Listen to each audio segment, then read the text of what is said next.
episode that is going to be dealing with the South Carolina Freedom Caucus lawsuit, as well as some other bad bills. I'm Shannon Grady, and that is. John Cummings, hello. And we're excited today. We have Chairman of the South Carolina Freedom Caucus, Representative Adam Morgan, on the phone. He is making his way to Columbia to continue his work. But Adam, thank you for being willing to join us this morning. Hey, thanks for having me, Shannon. It's good to be with you. Yeah, so of course, one of the things that everybody's talking about is the lawsuit. So, what can you tell us about, what brought you to the point that you said, look, this is not right, this is not fair, and we've got to take appropriate measures, and that was a lawsuit? Yeah, well, this all really started back when we were initially kicked out of caucus. If you haven't heard, over the whole loyalty pledge, Republican caucus instituted a new rule this year that prohibited any member from engaging in campaign activities of any kind against other Republican caucus members. And when we challenged what in the world campaign activities meant, they had some pretty crazy ideas. I mean, some people think it means putting pictures of the public voting board on social media. Some people think it means endorsing candidates. Some people think it means putting up amendments without getting them approved. Legislating, like that is now campaigning. I mean, Wow. So just really crazy places. Well, we said, heck no, we're not going to, agree to that. Well, they added a signature, a pledge requirement saying that I agree to adhere to, abide by, and comply with these rules, that I won't go out and quote unquote campaign. And we said, no, we're absolutely not going to agree to that. And so they said, okay, well, you're all kicked out. And they kicked out 16 members of the Freedom Caucus. Now, this has never happened before. It's unprecedented. The rule itself, the loyalty pledge, is unprecedented. It's never been used in South Carolina. It's never been used in another Republican caucus. It's actually never been used in a Democrat caucus. I mean, this is a crazy, like, Stalinist type rule to try to stifle speech and control members, making them pledge loyalty to people over loyalty to policy and principle, which is just everything wrong with Columbia. So that just left the Freedom Caucus, kind of out on our own. We're not a part of the Republican caucus, but there's a big problem because in state law, they have created an actual law that says that only the Republican caucus, the Democrat caucus, the Black caucus, and the Women's caucus. Right. Only those four caucuses are allowed to engage in campaign activities. Wow. So they have a ruling caucus that you can't, campaign against other members of the Republican caucus. You can't badmouth 88 members, the supermajority. You can't criticize them. And now we're kicked out of that, and they have a state law that prohibits us, unless we're in those caucuses, we can't campaign. And it is under penalty of, you can get arrested, you can spend time in jail, you can be removed from office, be charged a massive fine. I mean, this is like stiff penalties for you can't. So our caucus or other non-favored caucuses. Right. If you're a disfavored caucus, like the family caucus, the military caucus, the progressive caucus, whatever it is. Right. We can't have staff. We can't raise money. We can't endorse candidates, even our own candidates. We can't, openly engage in campaign out in the public forum. If we do, whoever does it, is under penalty of law. Well, let me ask you a quick just, question, Adam. Yeah. If you had to give an estimate, and I know the numbers vary, but what a population percentage or number is required for you to? I know you have to have so many thousands to be able to gain another seat in Columbia, because we just added our district here, 61. Approximately how many people do you yourself represent? So each of us represent about 40,000 people.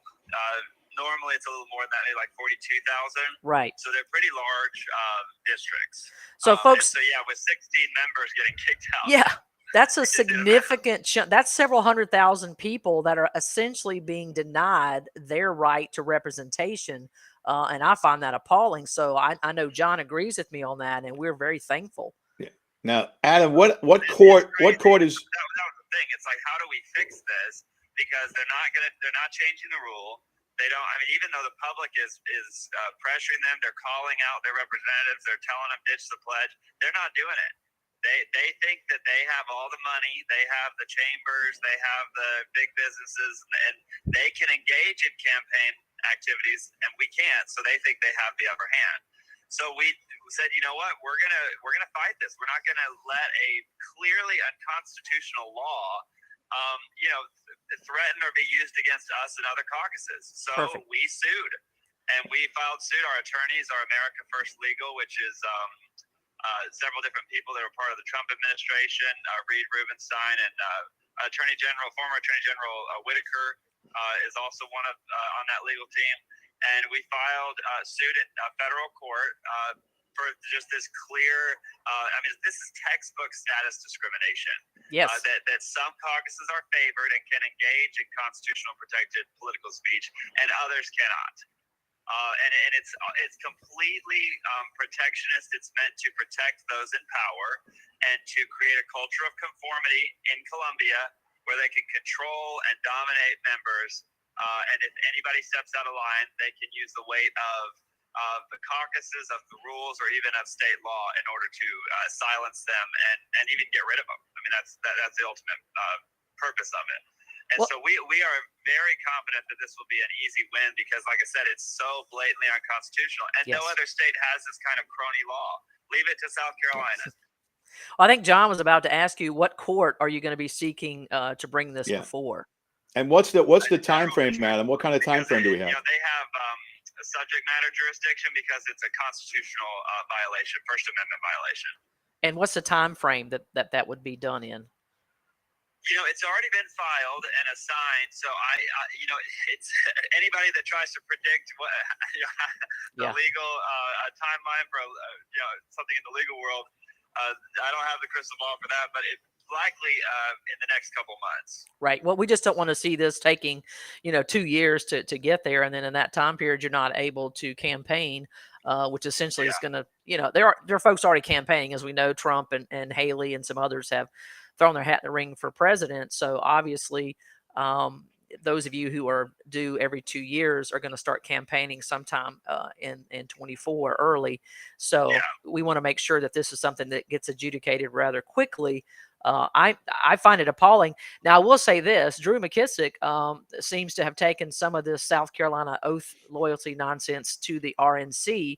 I'm sure you're aware that they are trying to push in a requirement that if you want to participate in the presidential debates, you have to sign a pledge stating that you will endorse the eventual nominee, or you are not allowed to debate. What are your thoughts on that? Yeah, I did see that. For one, like, why the pledges, guys? Like, what is it with the pledges? It's just so weird. But I will say that is a very different pledge than the one that the Republican caucus is pushing. Right. The Republican caucus one is just so egregious and so bad because it literally it stifles elected members from going out and engaging in discourse, debate, even campaigning in the public forum. So, it's just a huge problem ethically, morally. It's a problem for the Republic, to be quite frank with you. The one you're talking about is really more of a sore loser law or sore loser pledge. Right. We already have that in South Carolina. So if I run in the primary and the Republicans decide that it's time for me to go and they put somebody else in there, I, under state law, can't then go run in the general as a third party to try to, because my people in my party rejected me and picked somebody else. I don't think I'm fine with that. Like, me personally, if my voters reject me in the Republican primary, I don't think I should be able to go run and try to, who am I appealing to? The Democrats to try to swing over? Right. No, I don't have a problem with that either. I agree with you that you shouldn't be allowed to run as an independent, which, Mr. Bernie Sanders did. But I would say you shouldn't be required to then endorse. I think of Ted Cruz is what comes to mind because, he and Trump had a very bitter campaign between one another in the primaries in 2016. And he famously said, vote your conscience. He didn't endorse any other candidate. He just didn't endorse Trump specifically. Yeah. And that's where I think, I'm fine with that, but to Yeah. be required, as I understand it, you're required to then endorse the winner. And I find that problematic. Yeah, that would definitely be problematic. And like I said, I don't know all the ins and outs of it. If it's similar to our sore loser law, I think that's reasonable. It is funny the fact that it's a pledge. Yeah. It's like you have to. Why do they have to affirmatively sign something? Why we got to be weird? I mean, it just sounds it just doesn't sound Republican, but. But yeah, if it's got extra things like that, compelling people to do things is always a bad look, whether it's in law or whether it's in rules for a party. Sometimes you got to do it, but it should be very, very rare. Law should be more prohibiting and not compelling. Well, Adam, we also noticed that right after you guys really kind of formed the South Carolina Freedom Caucus, shortly thereafter, some of your votes upset the Republican establishment crowd, if you will. Yeah. And you started to get you started to get some flack, some blowback, if you will, in the form of suspicious or I don't know what to call them, text messaging, and some flyers got sent out. Memes. Memes. Yeah. What do you think that was all about? Well, I mean, it's just when you are poking the bear, he's going to come back at you, and that's what's happened. We're right over the target. It's so funny if you look at Twitter and if you listen to the media. They are all over the place. They cannot stop talking about us. They can't stop thinking about us. They gotta 1 second we're the do nothing caucus that can't get anything done. It's a disaster, and the next we're the demon behind everything, and we're destroying South Carolina and passing all these bills, and we've got to be stopped. I mean, it's like nobody can get their story straight, but everybody agrees that they got to talk about us. And we've got people at the local level that are now using Freedom Caucus name. They're the Freedom Caucus whatever group. We got the Democrats. They just started their own Freedom Caucus, literally the Freedom Caucus of South Carolina, because they're like, well, they don't represent freedom, and we need one of our own. And it's like, it's really bad when even Democrats want to be you. Yeah. So the establishment's got to do something. I mean, we've got a movement. We're going around the state. Everywhere we go, people are fired up. People are paying attention. They're starting to hold their elected officials accountable for their votes. Because here's the thing. Yeah, right now we can't go and campaign, but guess what we can do? We can inform the public. They cannot keep us from sharing public voting record. Correct. There's nothing they can do. And so we're going to do that all day long. And the more we do, the more people get engaged and informed, the more it exposes who's actually holding this state back, who's actually opposing school choice, and who's actually supporting DEI and ESGs, and who it doesn't really want pro-life legislation. The way you figure that out is the public voting board. And so I think that what they're doing now is they're spending some of that money that it funds the establishment, and these dark money groups are sending attack ads on all of the Freedom Caucus members. We've had, I think, 4 or 5 now. It's like every time we do a vote that puts them in a tough situation, they hit us with text messages to our districts. I mean, they'll text our whole, all the Republicans in my district saying that, we passed constitutional carry, and they sent out something saying we were trying to give guns to felons. Which I saw that. Just blatantly absurd. False. Yeah. And but it's even worse than that. They even somebody made flyers with my picture on it. It was during the CRT debate, right? And passed banning and prohibiting political indoctrination in schools, and passed it out to the crazy militant groups like Antifa and all those groups. Yes. And on the flyer, it had my face, and it said, "Stop me and my members of the Freedom Caucus from holding back minorities and getting rid of Black history." I mean, just blatant lies about what the bill actually said, and told them to physically come and stop us with my office number. Wow. So I mean, that's a threat. Once again, this was funded. Somebody funded this. It was distributed to all these groups. And the Democrats, the way we found out about it, we actually moved our meeting, was because the Democrats contacted us and said, "Hey, what the heck is this? Have you seen this? This is going to the crazy groups." And I was said, well, I thought you guys were fine. They're like, absolutely not. We're not. We wouldn't do that. So the Democrats even think that was establishment Republicans that did that. Yeah, and And there's so one that's the particular kind name of that comes level to that we're mind. dealing with. Yeah, it's unfortunate that you are doing the duty of an elected representative. You are trying to represent the people of South Carolina. And I know I speak for John and the reason we created Palmetto Politics is because there are so many people who are ignorant of the actual voting that takes place at the legislature. They don't even know who their state representative is in most cases. So we decided that there's a lot of focus on the national stage, and that's important, but there's not any focus really on the state level. So that's why Palmetto Politics was created, because we are going to focus solely on South Carolina, the legislation while you're in session. We're going to talk about school boards. We're going to talk about county council meetings, not just here in Horry, but in any county in the state of South Carolina, because voters need to be informed and not fall prey to thinking, well, my representative is a Republican, so therefore she is conservative, when in fact, I'll just say this, Luke Rankin, who was a Democrat up until 2004, when he discovered running as a Democrat was toxic, and he switched to the party of GOP, but his voting record hasn't switched. He actually has a less conservative voting record than two actual Democrats. So, those kind of things need to be made abundantly clear to voters. So I want to thank you personally for the work that you're doing with the Freedom Caucus. And I know that there are some bad bills. I'm on a mailing list that we kind of track what bills have come forward. So what are you going today to, what bills are you trying to sort of put a stop to today on your way to Columbia? Well, this week has been really rough for conservatism. I'll just be, perfectly frank with you. We've had some big wins. We got CRT banned. We got a pro-life bill passed. We got constitutional carry passed.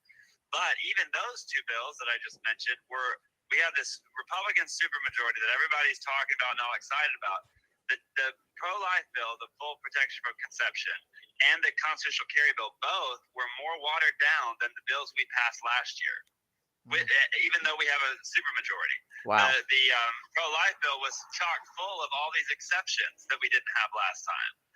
And so now, yesterday and today, we have workforce bills that had funding going to all these leftist woke groups that were going to be pushing DEI and basically woke indoctrination on companies and on students. Thankfully, we were able to amend that and get that out of there, out of that bill. But then we tried to, in that bill, even make it stronger to prohibit DEI and to prohibit ESGs. Yes. Which, if you don't know about what's going on with ESGs, it might be the biggest threat to our republic. I agree. John and I both agree.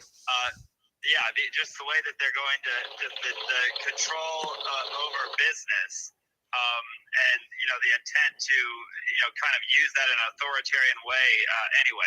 But we tried to prohibit that, and Republicans primarily, combined with the Democrats, killed those two amendments. Wow. To prohibit ESGs. It prohibit taxpayer money from going to companies that were pushing ESGs. They literally killed that amendment. That's amazing. And so then after that, we pass hate crimes, and we spend a whole half a day passing a hate crimes bill, which, on its face is like, we want to prohibit people from, doing racially motivated crimes.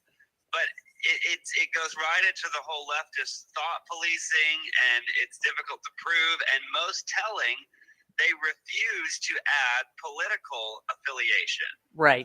In the list of groups. So who are the only protected groups? It's the typical woke crowd. It's like, race, gender, gender identity, all that kind of stuff. And it's like, okay, well, we don't want them being targeted, but we also politically motivated crimes are some of the highest in the ranking for domestic terrorism. So why in the world are those not included? Why? Because, a lot of those are committed against conservatives. Correct. So it's like, right. That's not the group we want to protect. We want to only protect.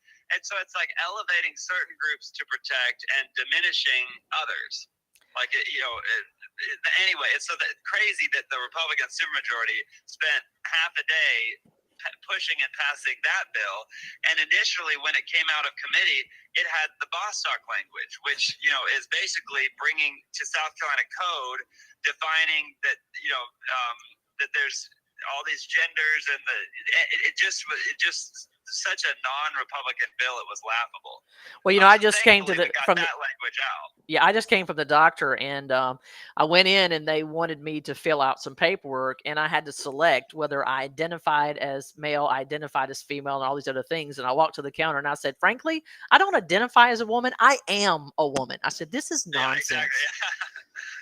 Yeah. In a medical office, yeah. So then today Science. we have this big announcement that Volkswagen and this other group that's doing these electric vehicles. Yes, Scout. They're Scout. moving here, and it's this huge investment, and we're all supposed to be excited and thrilled about it.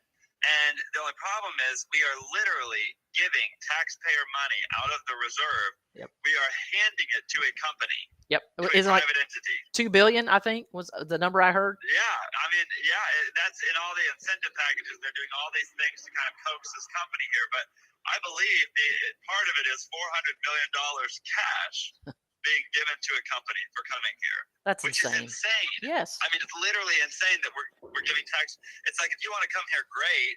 If you want to do some kind of infrastructure improvement to have somebody come, okay, I can see that. Mm-hmm. But literally giving taxpayer money to a company, are you going to give it to all the other companies, to all the small businesses and companies that have been, an integral part of South Carolina for years? I'm a small business owner. I'd love to try to have $1 coax. million. I mean, I just opened up in October. I would love to have, $500,000. Right? Oh, but no, not you. You're already here. We're more interested in bringing large, woke corporations here to try to. And here's just a fundamental thing with the current establishment in the Republican Party in South Carolina. They are so obsessed with economic development. Oh, we need, we need more government planning, more incentives, more taxpayer money going to coax these companies here because we've got to grow. And it's like, how do these people not have a conservative framework, a foundation? Conservatives, we're pro-business for sure. We're pro-free markets, but we're not obsessed with growth. Right. Like, we're conservatives. Like, I don't want to just coax every major corporation and company here to try to get all these people to move here from out of state. Mm-hmm. Fundamentally alter our culture. Like, if people want to move here because they love it and they want to be a part, great. But to think that we as a government need to plan and strategize and incentivize this massive amount of growth to develop our natural resources, to develop our land, to overwhelm our population, it just is not conservative. Especially not a function of government. It is the exact opposite of a core function of government. So it's just really weird. It's like that weird marriage of big business and the Republican Party. Like, I am pro-business. I'm even pro, big corporations. I love that we have them and proud that we have great American corporations. But to think that I need to use the government to grow or expand or incentivize those companies or any companies, it is just not a conservative principle, and it's not in the Republican platform. Right. So we don't want to be another Silicon Valley. That's not what I'm interested in. Well, we're not crony capitalists. That's the thing, to use the government to pick winners and losers, for us to decide which, are planning where people work, how they work, what kind of industries we need. Like that's something that socialists love to do. Yes. They love to engineer and plan and decide.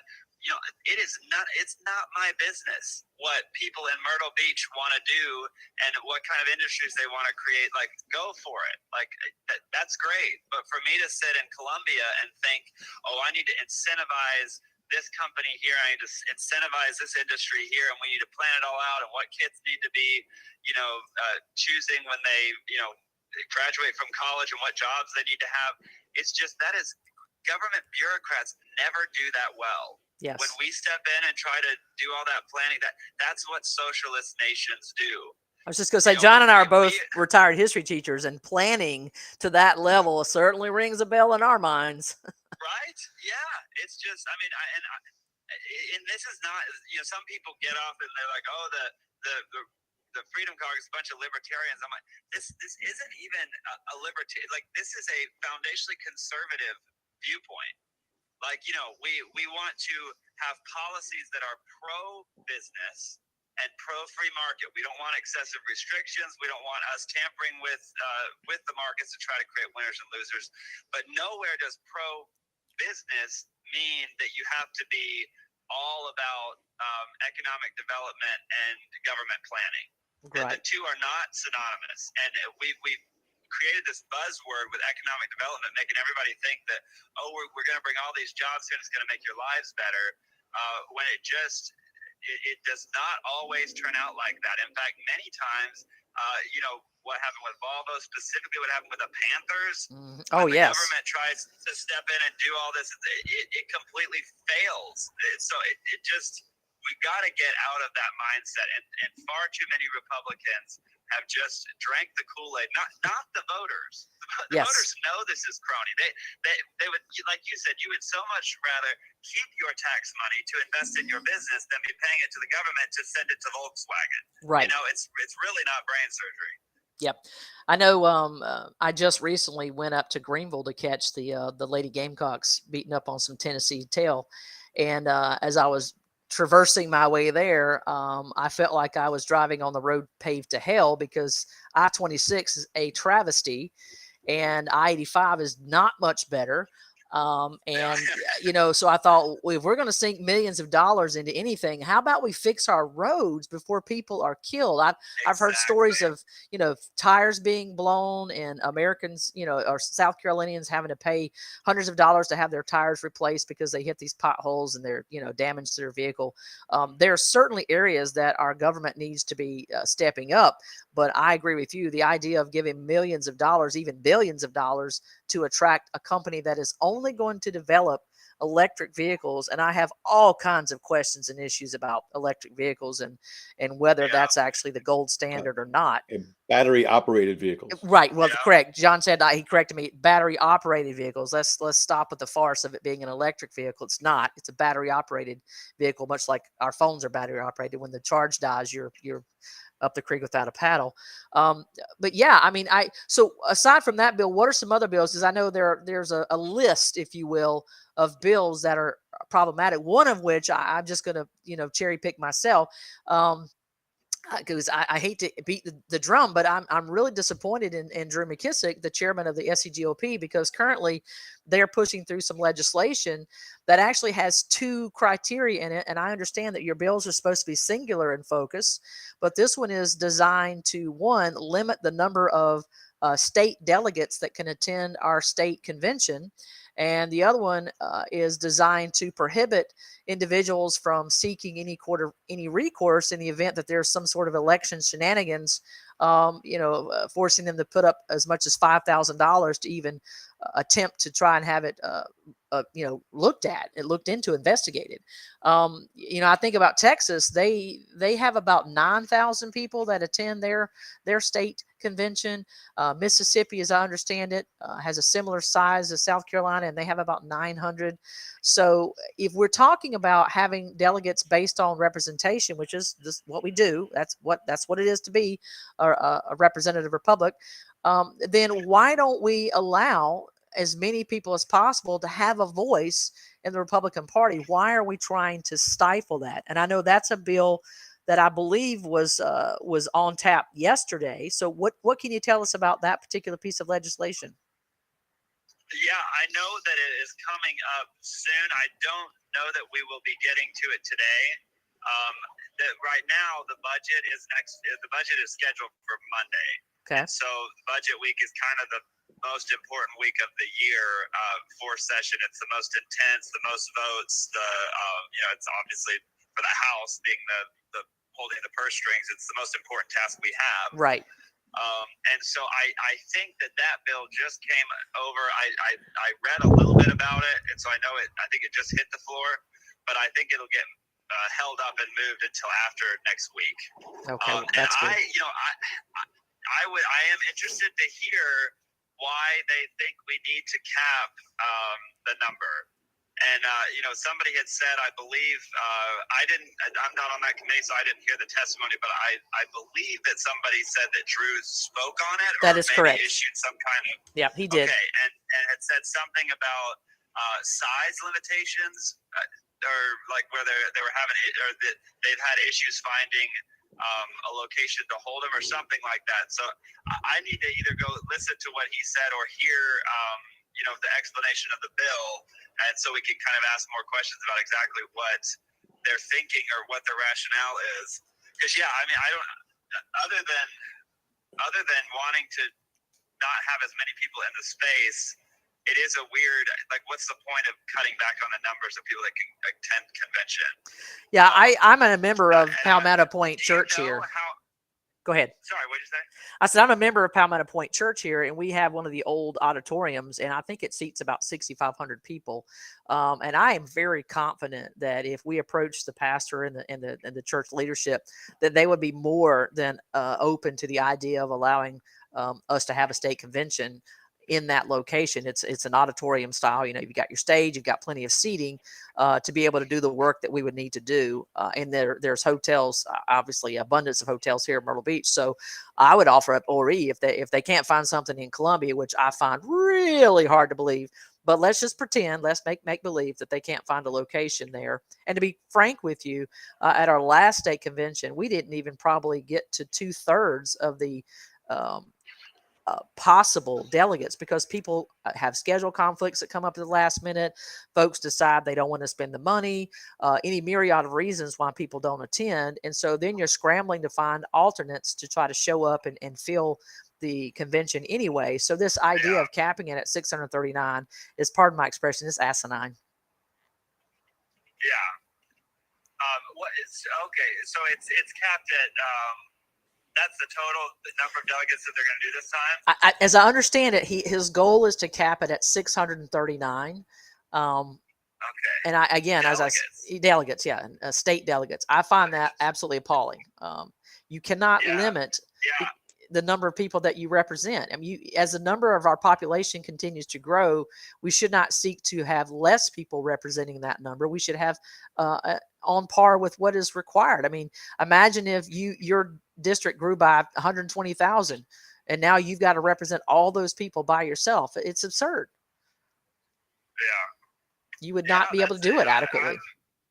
Now you got me really interested to go read the rest of the bill. I've been so consumed with the ESG stuff and the hate crimes and then the budget because they're in order that I think I have like two other guys in my caucus that have been the point people that are more focused on this one.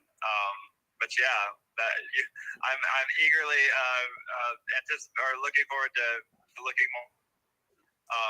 I do know that I've had a lot of people talk to me about the contests of elections, really from both sides.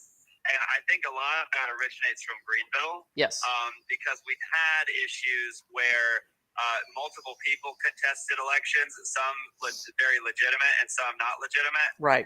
And so I think that there's in the upstate, there's more of an appetite for there needs to be some kind of reform where you can't just every time you lose, even if you lose by massive margins, that you can go try to say that it needs to be overturned and all that kind of stuff. Right. But everybody should agree that to create onerous restrictions where you cannot contest an election that has fraud is a huge problem.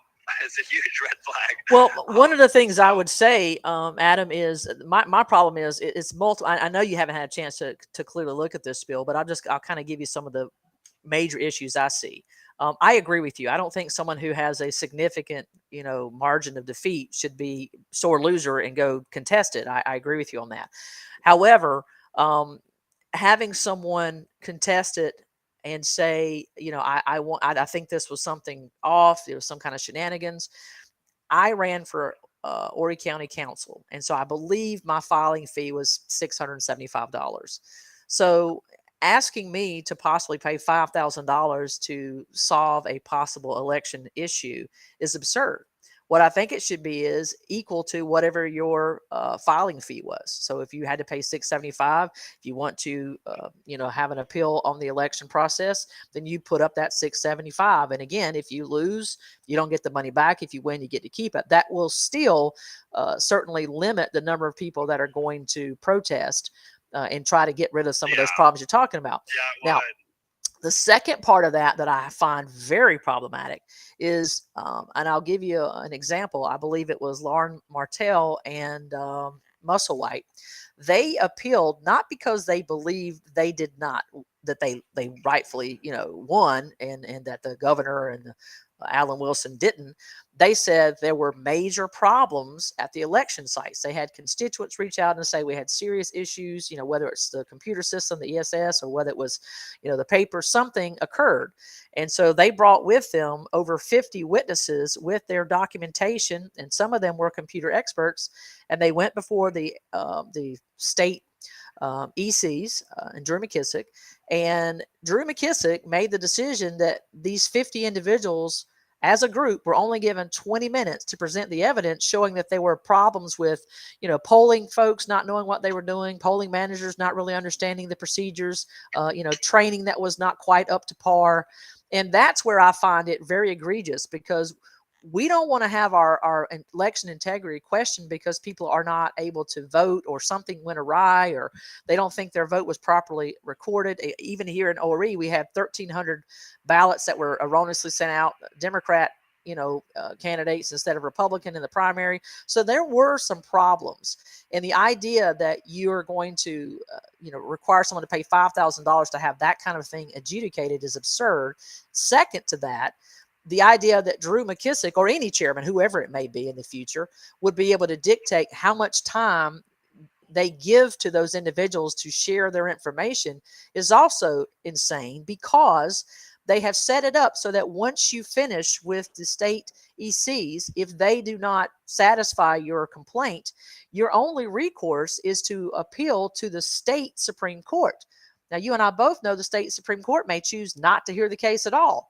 But even if they do hear the case, this legislation further stipulates that the only evidence you will be allowed to present to the Supreme Court is that evidence that was presented at the state EC meeting.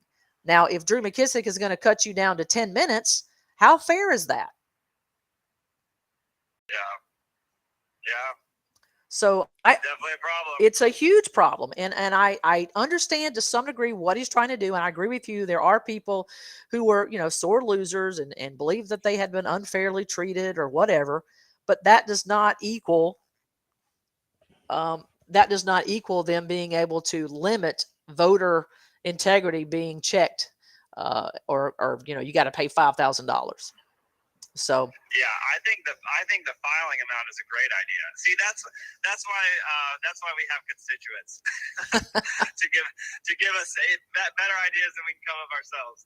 Because I think that there needs to be some skin in the game if you're going to contest. I disagree that with the point that if you lose, you automatically lose the money.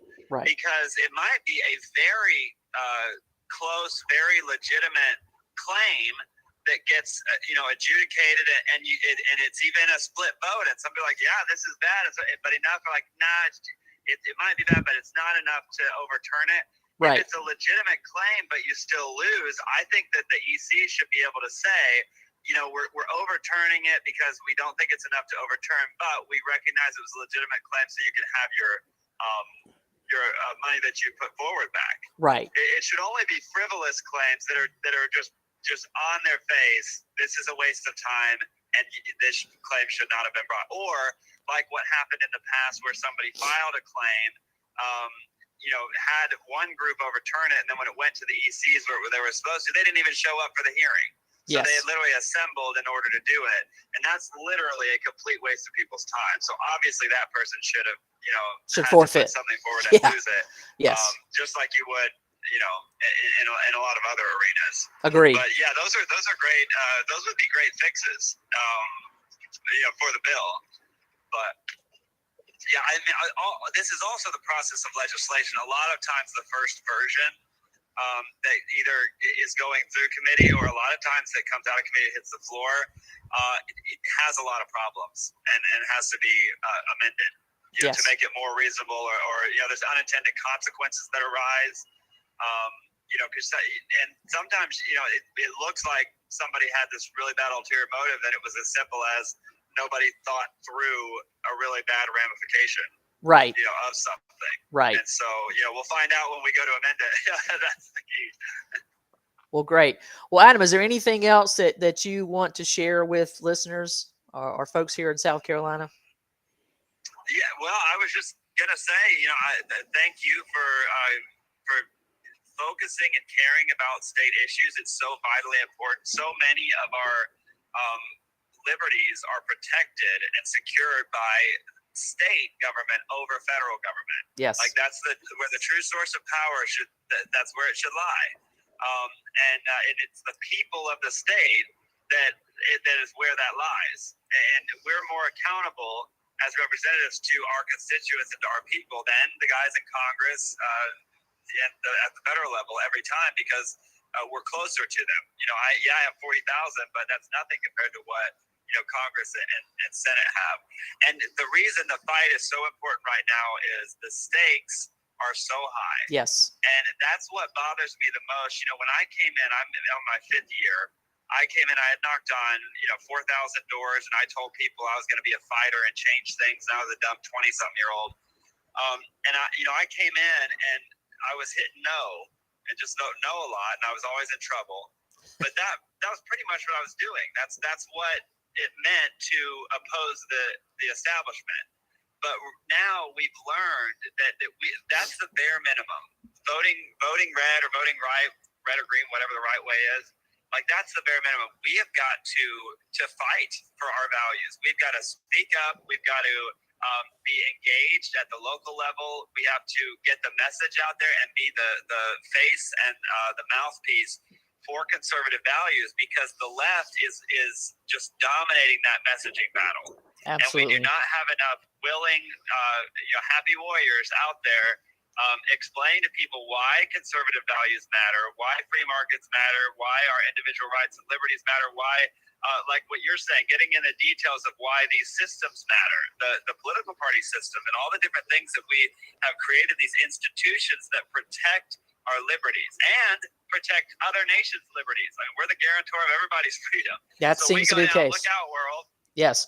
And so thank you for taking the time to do that, and your listeners. And just if I could message anything, I just encourage people to, the more we engage and the more we have a courageous public stand on important things, whether it be your religious beliefs, whether it be your personal values and morals, or whether it be your political values, the more we have a courageous stand in those arenas and speak truth into those areas, the more it will embolden others to do the same, because courage is contagious.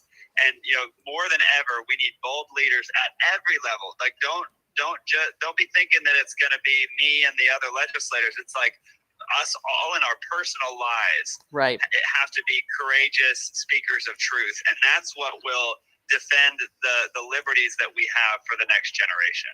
Absolutely. Well, Representative Morgan, before we let you go, I want to make sure you can't really hear John because he's on my headset. But John, do you have any questions you wanted to ask Representative Morgan before he has to go? Yeah, just the point I wanted to make was, and ask the representative this question: do you think what you're going through with this Freedom Caucus here in South Carolina is just a microcosm of what's going on nationally, where you're just basically taking on the establishment wing of the Republican Party, who are just trying to make sure that the foot is on our throats, we the people? Yeah, he wants to ask you the question, when you're taking on this battle here with the South Carolina Freedom Caucus, do you think this is just a microcosm of what's happening at the national level, that, the foot is being placed on the throat of not just folks here in South Carolina, but across the nation? Is that how you kind of feel? Absolutely. We're in a battle for the soul of the Republican Party. And, we have a platform. We have a very clear explanation for what shared values we should all be working towards. And, I said this actually when I was down in Ori. Unity is not silencing opposition. It's not a group think. It's not, everybody, has to, just agree to one thing, but it's unity is coming together for shared values. And that's what unifies is those shared values. Well, those values and principles are the Republican platform. Unfortunately, we have so many elected officials who are quote unquote Republicans who do not share the values that are espoused in the Republican platform, or they only partly do. Right. They're like pro-life with a lot of exceptions. They're for lower taxes with a lot of exceptions. They, support freedom and education, except they don't actually support school choice, and they're squishy on every. So you get down to the weeds, and it's like we really don't even agree on much. Yeah. And we agree on a lot compared to the far left. Right. But we're like on the actual values that we're supposed to be fighting for, we don't agree on a lot. And so what's happening is there's this tension because the voters are, when they find out how the establishment's voting, they get pretty hostile towards them. Right. So what does the establishment want to do? They want to shut down anybody that is getting their voters riled up. And yes. Who is that? The guys that are putting amendments up that are truly conservative amendments that differentiate who are the conservatives and who are the moderates yes. and who are the liberals. Yes. They want those people to stop, and those people to stop putting the amendments up and stop sharing it and stop amplifying that message so that we all look the same, that you can't tell we're all a bunch of zebras. You can't yep. see which one's which. Uniparty. There's safety in the pack. Yep. And so, and it's at every level. It's at the local, the state, the federal. It's a battle for the Republican Party. Are we going to actually be fighters who are contending for our values and for our principles, or are we more the weak duck and cover? We kind of think deep down that we're racist, and so we don't want to be called racist, and so we back away from any stand for truth. And that is so many Republicans, unfortunately. In fact, I read a quote somewhere. I think it was Ali Stuckey, or however you say her name. She's a conservative commentator, and she said that the problems that we face, or the issue that we have before us now, the mess that we're in, is more because of weak Republicans than because of radical liberals. Yes. And I just think that is devastating for elected officials. It's an indictment, but it is so true. Absolutely. I mean, because the norm is smile, just duck and cover, and when to walk away from a tough issue, and and that's even what they push. Like, no, don't speak up, just do the quick vote and let's get out of here. And it's like that is not contending in a way that is useful and that is helpful to defend our values. And it is not what the people want. The people elect us, yes, to vote right, but also to fight for every inch of their liberties, families, and their children's innocence, and their tax money, et cetera, et cetera. Absolutely. Representative Morgan, I can't thank you enough for what you're doing there in Columbia to fight for us. I thank every member there of the Freedom Caucus. We deeply appreciate what you're trying to do. Is there anything that we can do to further support you? Is there any way, aside from what we're doing now, John and I, how can we get folks to be more involved to help push the correct conservative agenda? Yeah, I think the best way is to stay informed. We have social media, Twitter, Facebook. We have a website and an email blast that we send out. You can go to the website and sign up for that, for the Freedom Caucus newsletter. And then sharing that with friends. That's the best thing you can do, is to share the posts and the information, the content with others, so that more people get informed and more people can know, what's going on and can engage appropriately. Well, that's certainly what we're doing now. We're going to continue that. And again, I appreciate this deeply. And of course, if you would like to come back and share with us maybe at the end of next week where things are on the budget, you are more than welcome anytime on the show. I know that John shares my feelings on that. This has been a great opportunity, and I deeply appreciate your taking the time to speak with folks and sort of explain some of the nuances of what's taking place in Columbia and what you're doing to try and actually truly represent the people and not allow your voice to be suppressed.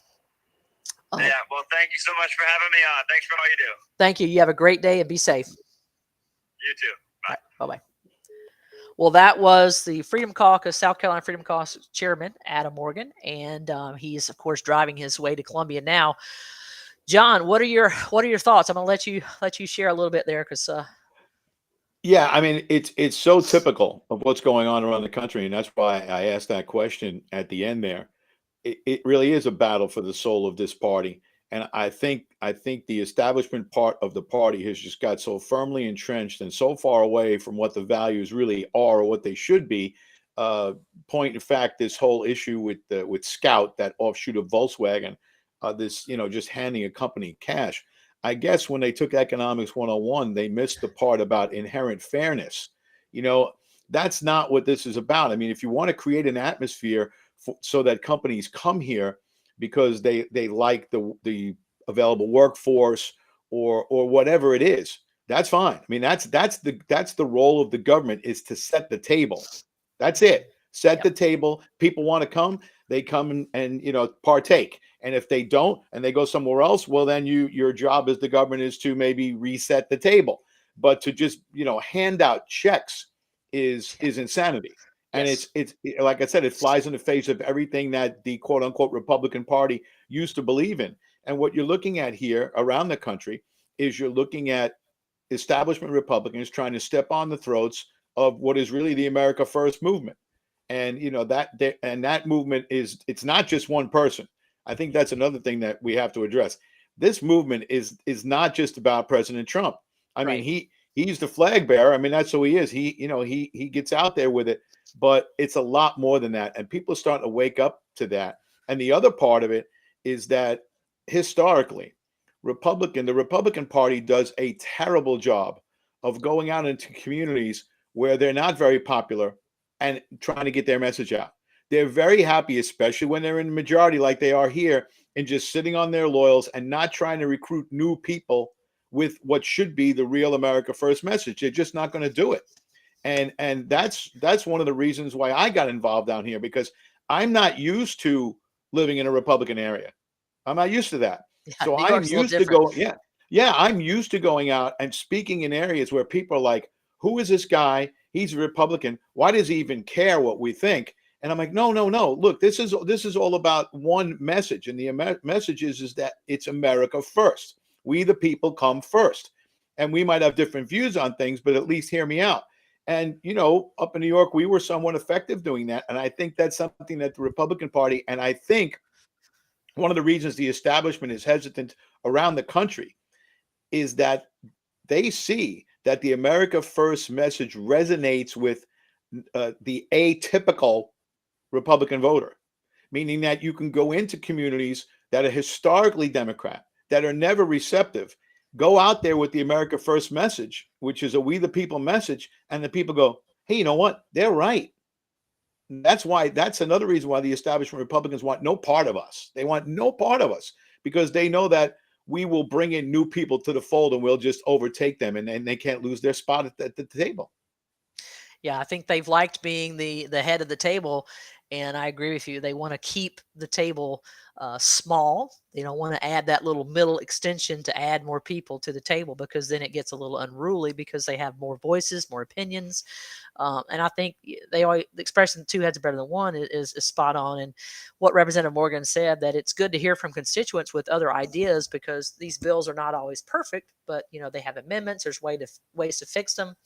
So I thought his positions were spot on, and I hope that folks do find themselves gravitating to podcasts like ours, so that they can start finding out what is going on in Columbia, what bills are being presented, how does that impact me, and what can I do to either support that bill or oppose it.